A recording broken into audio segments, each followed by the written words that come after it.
On a cold winter morning in February of 1974, most of the students and faculty of Concordia Seminary, the flagship seminary of the Lutheran Church Missouri Synod, gathered in the campus quad in front of reporters and photographers. They planted hundreds of wooden crosses in the cold ground, one for each faculty member and student, and then they boarded up the entrance to the seminary, and then they painted one word across those boards: exiled, before they walked out.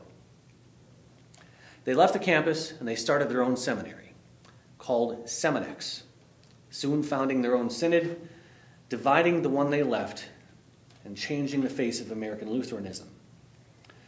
It's one of the most dramatic moments in the modern history of mainline American Protestantism, and it's a story I tell in my book, Power, Politics, and the Missouri Synod.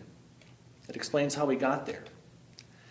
It all started 15 years beforehand with a disgruntled seminary student named Herman Otten, who was essentially kicked out of the seminary for accusing his professors of heresy. It was his relentless, decade-long campaign against the very professors who had stood in judgment of him that built a conservative political movement in the 1960s, seized power in the Synod in 1969, ousted the seminary faculty in 1974, and eventually turned on itself in the years that followed. It's a tragic and a disturbing story, but one that helps explain how the Missouri Synod entered the religious right, why it is still riven with partisan conflict, and why, in the 3 decades since, it has been in decline.